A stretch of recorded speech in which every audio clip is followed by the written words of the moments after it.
이 말씀을 가지고 오늘 같이 은혜를 받는 시간이 되기를 바랍니다. 참 하나님께서는 오늘 우리에게 좋은 날 주셨어요. 그리고 여러분 모두를 이 자리에 불러주심을 우리 감사하면서 예배드리게 되기를 바랍니다. 또 하나님께서 오늘 이 자리에 나올 수 있도록 우리의 건강도 허락해 주셔서 하나님께 감사드립니다. 그래서 이 예배가 하나님께만 드려지는 그런 예배가 되기를 축원합니다. 자, 오늘 우리가 은혜 받을 그 설교의 제목은 살아있는 자만 찬양할 수 있다. 한번 해보세요. 살아있는 자만 찬양할 수 있다. 예. 예. 교회 다니는 어떤 집사님이 한 분 계셨습니다. 근데 그분은 평소에 심한 축농증을 앓고 있었습니다.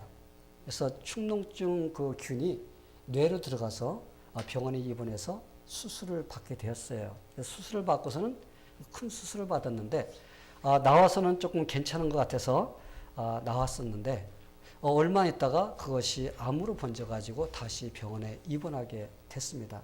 그래서 그분이 병원에서 입원해 병상에 누워있으면서 그가 이런 말을 계속 되풀이했다고 그래요. 하나님, 건강할 때 열심을 내지 못한 거 죄송합니다. 건강할 때 열심히 하나님을 찬양하지 못하고 예배하지 못한 거 죄송합니다. 참 얼마나 황당하겠어요. 그 아파갖고 병원에 입원해서 이제 앞으로 하나님을 찬양할 수 없을 것 같은 그런 마음.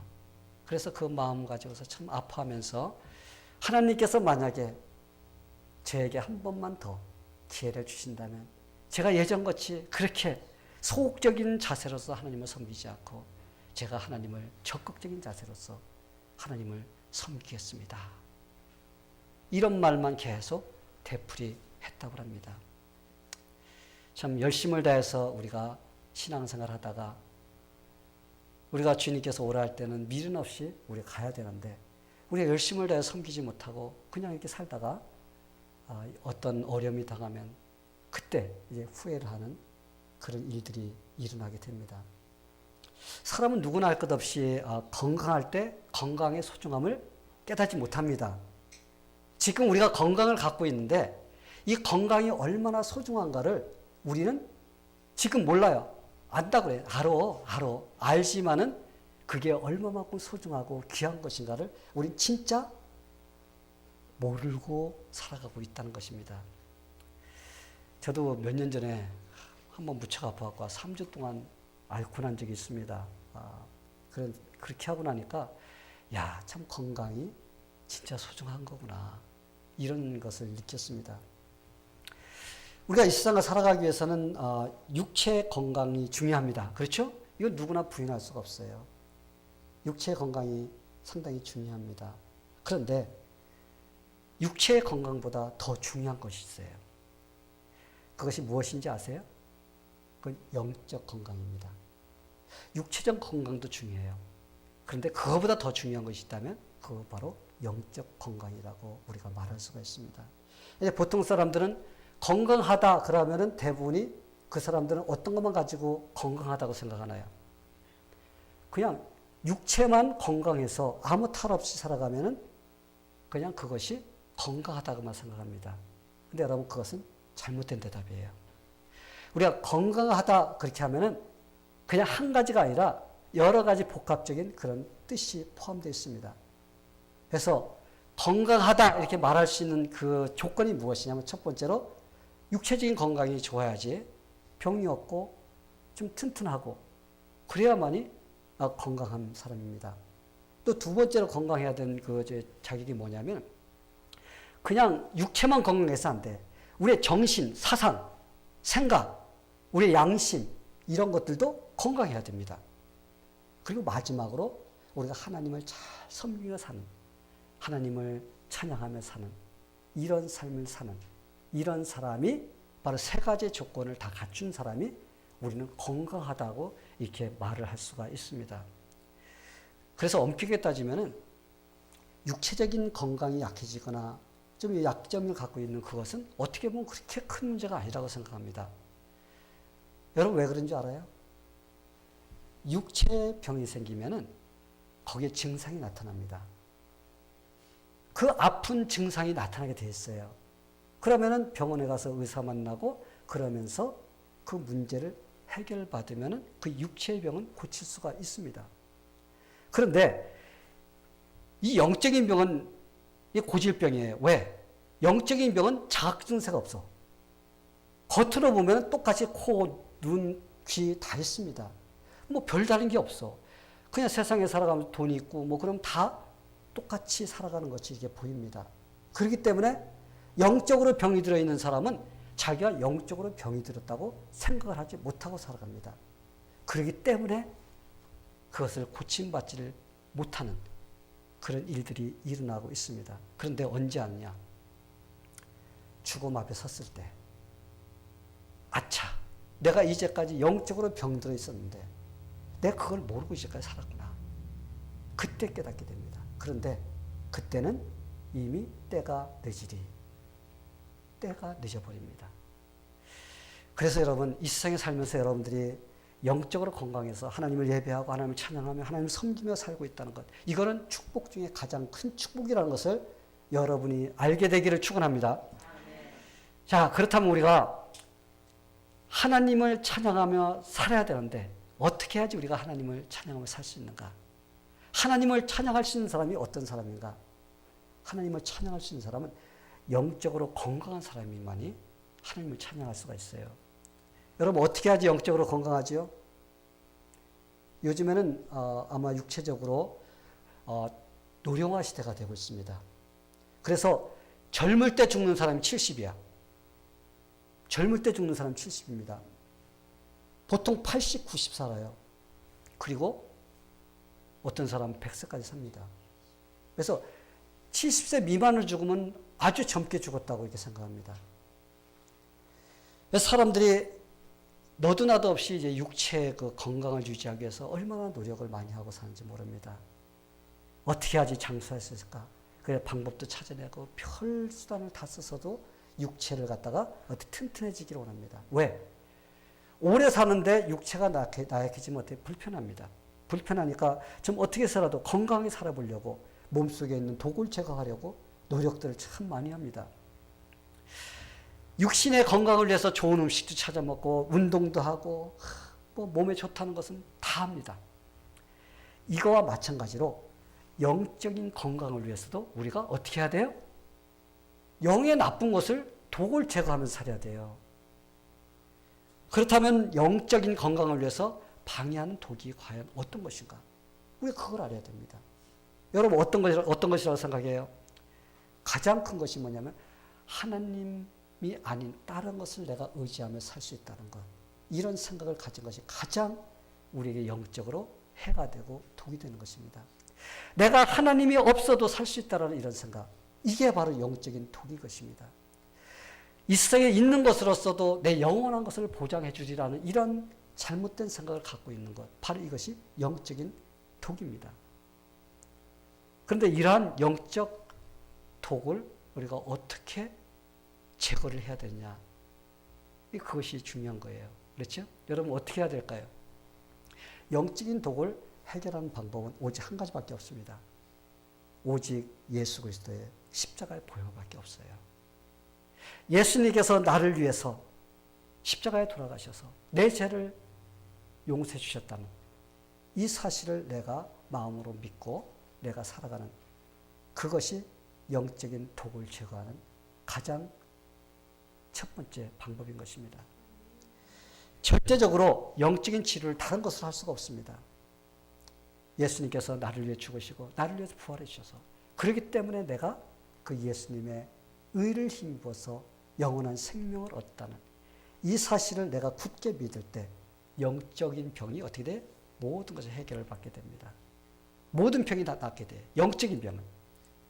그리고 지금도 살아계시며 내 삶에 역사하시며 인간들의 생사화복을 주장하시는 그 하나님을 내가 믿으면서 주인으로 삼으며 살아가는 바로 이것이 뭐예요? 이것이 영적으로 건강하게 되는 첫 번째 비결인 것입니다. 주님의 방법으로 우리가 생각하며 살아가게 됩니다. 주님께서 어떻게 느끼고 사는가? 내가 그대로 느끼면서 이 세상을 살게 됩니다. 이런 사람이 어떤 사람이에요? 건강한 사람이에요. 이렇게 사는 사람은 어떻게 합니까? 하나님께 감사할 수가 있습니다. 하나님께 감사할 수 있는 사람은 하나님을 찬양할 수가 있습니다. 하나님께 찬양하면서 사는 사람은 영적으로 건강하다는 그러한 증거예요. 이 터키 나라 있죠? 터키에 거기에 모슬렘의 한 청년이 있었습니다. 이 청년이 어느 날 어떻게 우연히 성경을 읽게 됐습니다. 성경을 읽다가 예수님께서 구원자라는 것을 갖다가 그가 깨닫게 된 거예요. 그래서 그가 성경을 읽다가 예수님을 구원자로 영접을 했습니다. 그런데 이 사실을 그 동네에 사는 이슬람 사원의 제사장격인 이맘이라는 사람이 알게 된 겁니다. 이제 이맘이라는 사람은 이제 기독교로 따지면 목사 같은 사람이죠. 그 청년을 갖다가 이제 부른 거예요. 불러서 이 무슬림은 다른 종교로 절대로 개종할 수 없다. 무슬림은 한 번 무슬림은 영원한 무슬림이다. 그러면서 아주 혼을 내줬습니다. 이 청년이 그 이맘에게 이렇게 질문했어요. 어떤 사람이 길을 갑니다. 길을 가는데 가다 보니까 길이 갈라지는 갈림길이 나왔어요. 그런데 이 사람이 어떤 길로 가야 되는지 그 갈 길을 알지 못합니다. 근데 마침 거기에 두 사람이 있었습니다. 한 사람은 죽은 사람이 있고 한 사람은 살아있는 사람이 있었습니다. 제가 어떤 사람에게 물어야 될까요? 이 마음이 있다가 야, 이 멍텅구리야. 그거는 보나마나 산 사람에게 물어야지. 네가 어떤 쪽으로 가는지 가르쳐 줄 수가 있지. 이때 이 청년이 그랬다고 해요. 근데 왜 나한테 자꾸 그 죽은 마호메트에게 그 길을 물으라고 강요를 하십니까? 나는 살아계셔서 내가 어떤 길로 가야 되는지를 가르쳐 주시는 예수님을 믿으며 따라가겠습니다. 하면서 그는 담대하게 이렇게 이야기를 했다고 합니다. 할렐루야. 예. 성도 여러분, 이렇게 예수 그리스도가 자신의 구원자라는 이 사실, 확신을 가지는 사람, 이 사람은 영적으로 살아있는 사람이에요. 이런 사람이 영적으로 건강한 사람입니다. 이런 사람이 하나님을 찬양하며 살 수가 있습니다.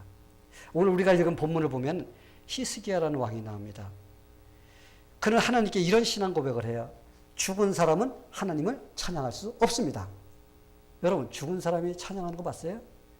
여러분, 저쪽에 리스버그 로드에 가면 그 공동묘지 많죠. 지나가면은 막 공동묘지에서 할렐루야 막 찬양해요? 안 그래요, 여러분. 죽은 사람 말이 없습니다. 그 썩어서 없어집니다. 죽은 자는 말이 없고 죽은 사람은 찬양할 수 없어요. 오직 살아있는 사람만이 하나님을 찬양할 수가 있습니다. 그러기에 여러분, 살아있을 동안에 우리가 하나님을 열심히 찬양할 수 있는 사람이 되어야 됩니다. 아멘. 예. 어느 날 하나님은 이 히스기야 왕에게 이사야 선지자를 보냈습니다.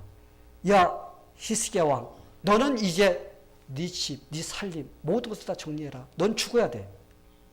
하나님께서 그에게 죽을 준비를 하는 겁니다. 뭐에? 유언장을 작성하고 살림을 갖다 다 분배하고 다 나눠주라는 겁니다. 히스기야 왕이 생각하니까 한심합니다. 나이를 따져봐도 자기가 죽을 나이는 아니야. 뭐 보통 우리가 나이 따지면 몇 살에 죽고 이거 좀 대충 알잖아요. 뭐 가끔가다 땡감도 떨어져서 어린아이 죽고 뭐 젊을 때 죽고 죽지만은 보통 우리가 아, 나는 금방 죽을 거야 그렇게 살아요? 아니잖아요. 보통 나는 뭐 한 70, 80까지 살 거다, 90 살 거다 전부 다 계산하고 살지 않습니까? 아마 히스기야 왕도 자기가 아마 좀 한 60, 70 살 거라고 생각했는데 하나님께서 중반에 와서 넌 죽어야 돼. 그러니까 이거 덜커덩 이거 큰일 났습니다. 여러분 어땠을 것 같아요? 여러분한테 지금 하나님께 너 와 그러면 여러분 할렐루야 하면서 가고 싶은 사람 있어요? 하나님 더 살고 싶어요. 아마 전부 다 그러지 않을까. 성도 여러분, 여러분은 생사화복을 하나님께서 주장하신다는 것을 믿습니까? 예, 우리 인생은 하나님께서 오라면 가야 돼요. 너 거기서 더 살아라 그러면 살아야 됩니다. 우리의 생명이 우리에게 있다고 착각해서는 안 됩니다. 우리의 생명은 우리한테 있는 것이 아니에요.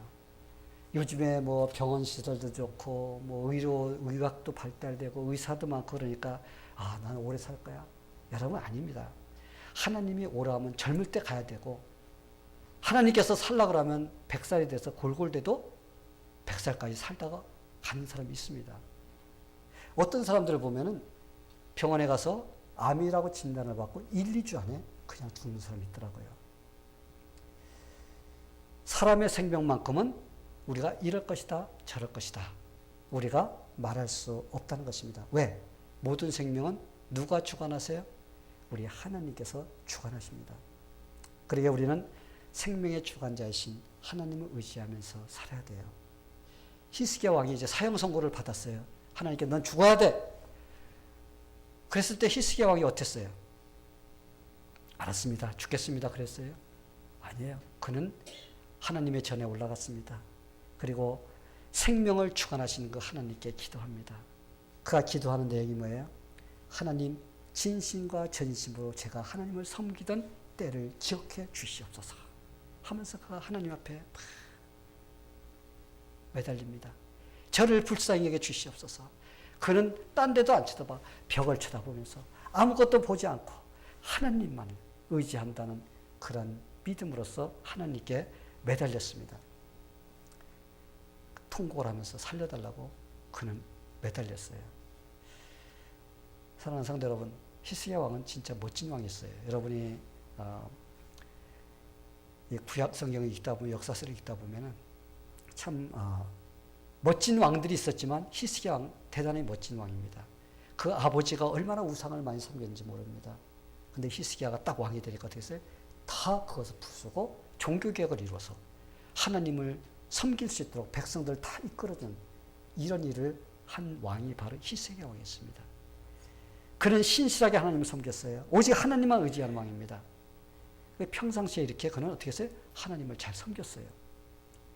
그러기에 어려운 일을 당할 때 하나님께 너 죽어 그랬을 때 그는 하나님께 어떻게 했어요? 하나님을 향해서 기도합니다. 하나님, 제가 마음을 다하여 성실하게 하나님을 섬겼던 그때를 하나님 기억해 주시옵소서 하면서 하나님께 기도를 한 거예요.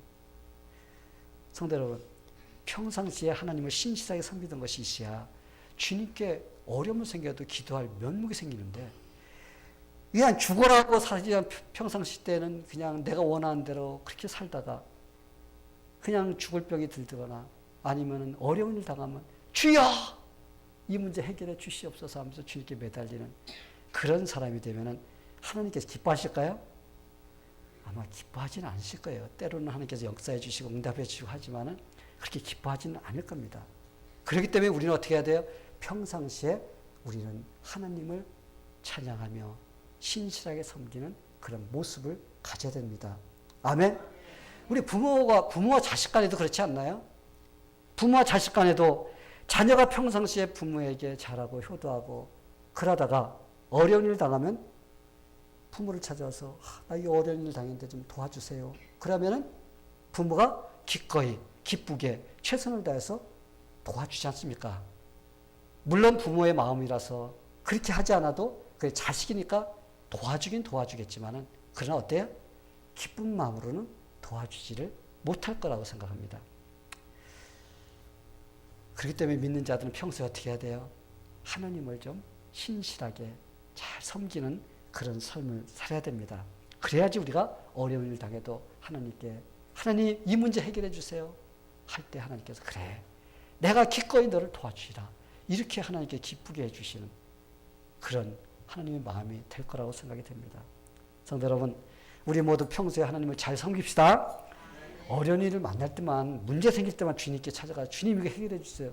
그리고 해결 받으면 또 그냥 입 싹 닫고서 그냥 내가 원하는 대로 사는 이런 사람이 돼서는 안 돼요. 히스기야 왕 같이 평상시에도 열심히 주님 섬기다가 어려운 일 당하면 내가 하나님 진심과 전심으로 섬겼던 그때를 기억해 주시옵소서 하면서 우리가 하나님께 나아갈 수 있는 그런 사람이 되어야 됩니다. 이 히스기야 왕은 이런 생각을 가졌어요. 지금 내가 죽으면 다시는 이 세상의 사람도 만나지 못합니다. 지금 내가 죽으면 하나님 찬양할 수가 없습니다.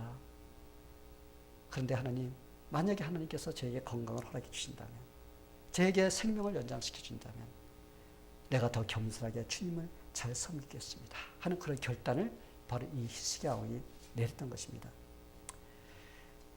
하나님께서는 히스기야 왕의 기도를 들어주셨을까 안 들어주셨을까요? 들어주셨습니다. 하나님은 그의 기도를 응답해 주셨어요. 그리고 그의 생명을 15년 연장시켜 주셨습니다. 할렐루야. 예. 사랑하는 성도 여러분, 죽음에서 생명을 연장받는 히스기야 너무나 기뻤습니다. 그는 하나님께 감사 찬양을 드렸는데 그 내용이 바로 오늘 우리가 읽은 본문에 나오는 말씀이에요. 하나님, 죽은 사람은 하나님을 찬양할 수 없습니다.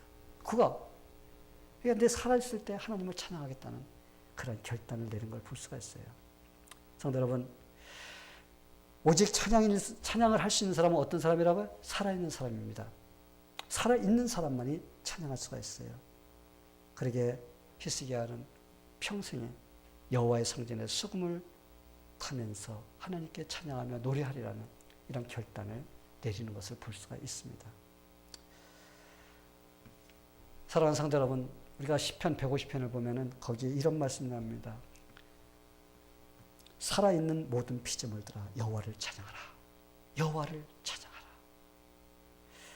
여기서 보니까 살아있는 자들만이 하나님을 찬양할 수 있는 그런 자격이 있다는 것을 볼 수가 있어요. 살아있다는 것이 그냥 육신적인 그 살아있다고만 볼 수 있을까요? 아니에요. 육신적으로도 살아있고 영적으로 살아있는 자들, 바로 그런 사람들을 가리키는 것입니다. 성도 여러분, 우리에게 항상 하나님을 찬양할 수 있는 기회가 주어지는 것이 아닙니다. 우리에게 기회가 주어질 때는 바로 우리가 이 세상 살고 있는 이 동안 우리가 하나님을 찬양하며 살 수가 있습니다. 죽은 자는 찬양할 수 없습니다. 자, 한번 해봅시다. 죽은 자는 찬양할 수 없다. 네, 그렇기 때문에 우리가 살아있을 때 우리가 열심을 다해 최선을 다해서 하나님을 찬양함으로써 우리가 승리하는 삶을 살게 되기를 바랍니다. 우리가 하나님을 찬양하는 삶을 살면 우리의 삶에 기쁨이 있어요. 우리가 하나님을 찬양하며 살면 하나님의 인도함을 받으며 살 수가 있습니다. 우리가 하나님을 찬양하는 삶은 우리 삶의 승리를 하나님께서 허락해 주십니다. 아마 전 세계적으로 참 유명한 존경받는 분인 여러분들 알 거예요. 그분이 누구냐면 흑인으로서 남아프리카의 첫 번째 왕이 된 남아공이죠. 거기에 대통령이 된 넬슨. 그렇죠? 그분이 이제 얼마 전에 돌아가셨죠. 근데 그분이 백인 정부에 의해서 26년 동안 감옥에 갇혀 있었습니다. 감옥에 갇혀 있다가 추록을 할 때 1990년도에 추록을 했는데 추록을 할 때 모든 사람들이 이렇게 생각했어요. 그 사람은 분명 거의 죽어서 나올 것이다. 전부 다 그렇게 생각했습니다. 그런데 그가 추록할 때가 언제는 70세였습니다. 70세였으면 여러분 고령 아닙니까? 고령에다가 감옥에 26년 있었다면 여러분 어땠을 것 같아요? 아마 초죽음이 돼서 나오지 않았을까? 전부 다 그렇게 기대했어요. 그런데 그가 건강하게 당당하게 그 감옥에서 걸어 나오면서 보고 모든 사람이 놀랐습니다. 그래서 사람들이 보통 이렇게 생각했어요. 5년만 감옥살이 하면은 사람들이 거기가 폐인이 돼서 나온다. 근데 이 사람이 26년 동안 감옥살이 했는데도 그냥 저렇게 정정하게 당당히 나왔어요. 그게 궁금한 거예요. 사람들이 그에게 물었어요. 당신은 26년 동안 감옥살이 했는데도 그리고 이렇게 나이가 들었는데도 어떻게 그렇게 건강하게 그리고 그렇게 기쁜 마음으로 나올 수가 있습니까? 그랬을 때 그가 여러분 뭐라고 대답한 줄 알아요? 그는 나는 감옥에서 하나님께 감사하며 찬양했습니다. 할렐루야. 그는 감옥에 안에서 같이 있으면서도 그는 하나님을 찬양했다는 거예요. 하늘을 보고 감사했습니다. 땅을 보고 감사했습니다. 감옥에서 중노동을 할 때도 그는 감사하면서 하나님을 찬양했습니다. 그는 늘 그렇게 감사하면서 찬양하는 삶을 살 때 그는 그렇게 건강을 지킬 수가 있었다는 것입니다. 그는 어떻게 했어요? 평화 노벨상을 탔고 또 첫 번째로 흑인으로서 남아공의 그 대통령이 되는 이런 일을 하는 그런 사람이 될 수가 있었습니다. 그가 어떻게 했을 때? 하나님을 감사하며 찬양하며 살 때 바로 그는 건강도 하나님께서 허락해 주시는 이런 기적을 체험했습니다. 감사하는 사람은 사업도 성공합니다. 어려운 상태에 놓여 있을 때도 극복할 수 있도록 해주십니다. 하나님께서는 감사하는 사람을 통해서 기적을 베풀어 주세요. 매일 그냥 불평불만하고 매일 그냥 왜 난 이렇게 살아야 돼 하면서 이렇게 한 사람한테는 하나님께 기적을 베풀어 주시지 않습니다.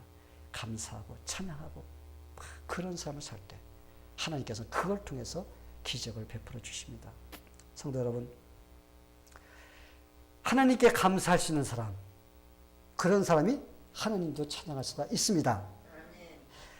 우리도 열심히 하나님께 감사하며 찬양하게 되기를 바랍니다. 우리가 늘 보면 없는 것만 가지고 뭐해? 불평할 때가 있어요. 근데 이제 여러분 있는 걸 찾아보세요. 가족이 없는 사람을 보면서 나에게 가족이 있는 것이 얼마나 소중한 건가. 하나님 감사합니다. 할렐루야 하면서 하나님께 찬양하게 되기를 바랍니다. 여러분들이 몸이 불편한 사람들을 보면서 그래도 나는 저 사람보다는 그래도 건강한 육체를 가졌는데 참 얼마나 감사한가. 여러분 이런 마음이 될 때 우리는 하나님께 찬양할 수가 있습니다. 집 없는 사람들을 보면서 그래도 나는 이렇게 추위를 피할 수 있고 더위를 피할 수 있는 이런 집이 있는 것이 얼마나 감사한가. 이렇게 있는데 그것도 감사가 안 나오고 뭐예요? 저 사람은 그냥 한 집 15만 불짜리 집이 있고 저 사람 차도 막 6만 불짜리 타고 다니는데 나는 4만 불짜리 못 타고 다니는데 하면서 우리 불평하다 보면은 이게 감사가 안 나옵니다. 뭐가 나와? 마음속에 지옥이 돼버려. 물질이 없어서 고통을 당하는 사람을 보면서 그래도 나는 하루하루 살아갈 수 있는 이런 환경이 됨에 대해서 하나님 감사합니다. 우리가 이렇게 살아가면서 우리가 감사의 조건을 보는 사람이 하나님께 뭐 할 수가 있어요? 찬양할 수가 있습니다. 안 믿는 사람들을 보면서 그래도 하나님께서 나를 믿도록 해주시고 이렇게 구원받아서 하나님의 자녀가 되게 되면 얼마나 감사한가. 이게 감사해야 돼요. 내가 쓸데없이 예수 믿게 돼가지고 참 놀러 가고 싶은 날 놀러도 못 가고 이렇게 교회나 나와야 되고 막 이런 불평하면 안 됩니다. 여러분들 참 대단합니다. 오늘 4th of July 위크엔드가 끼었는데 여러분들 이렇게 교회 나와서 하나님께 예배드리고 참 그런 거 보면은 여러분들 대단합니다. 제가 여러분 칭찬해 드리겠습니다. 그렇지 않았으면 벌써 산으로 가요, 바다로 가요 하면서 그냥 가서 신나게 주일이고 뭐고 없이 신나게 놀을 텐데 여러분 하나님께 이렇게 예배 드리는 거 참 진짜 감사드립니다. 자, 여러분은 영적으로 지금 살아있나요? 대답하는 사람들이 없어. 전부 다 죽어있네 여기, 그죠? 아, 이거 큰일 났네. 오석동 목사 이제까지 가르쳤는데 영적으로 다 죽어있으면 어떡합니까? 여러분은 영적으로 지금 살아있나요? 네. 그렇다면 하나님을 찬양하시기를 바랍니다. 혹시 아직 하나님을 만나지 못한 분이 계신다면 오늘 하나님을 만나게 되기를 축원합니다. 그리고 하나님이 나의 삶의 주관자이심을 분명히 믿으면서 여러분들이 살게 되기를 바랍니다. 그리고 자신이 지금 하나님 안에서 살아있음을 확신해야 돼요. 내가 예수 그리스도를 믿고 살아가기 때문에 나는 영적으로 살아있다. 나는 하나님을 찬양할 수 있고 감사할 수 있는 사람이다. 이런 마음을 여러분 갖게 되기를 바랍니다. 그리고 살아있는 동안 하나님을 내가 열심을 다해 찬양하면서 주님 나라 갈 때까지 내가 그렇게 살리라. 이런 마음의 결단이 오늘 내려지게 되기를 예수님의 이름으로 간절히 축원합니다. 다 같이 기도하겠습니다. 하나님 아버지 감사합니다. 오늘 이 자리에 나와서 이렇게 하나님을 찬양하고 예배하고 섬기면서 또 하나님 말씀을 들을 수 있도록 해주심을 감사합니다. 오늘 살아있는 자만이 하나님을 찬양할 수 있다는 이 귀한 메시지, 우리가 평생 하나님을 찬양하며 살고자 마음에 다짐할 수 있도록 하나님께서 우리의 마음을 붙들어 주시옵소서. 그래서 우리의 삶에서 늘 하나님을 찬양하며 기쁘게 살다가 우리 하늘나라 가서 우리가 영원히 행복하게 살 수 있는 그런 축복을 누리게 하여 주시옵소서. 예수님의 이름으로 기도하옵나이다. 아멘.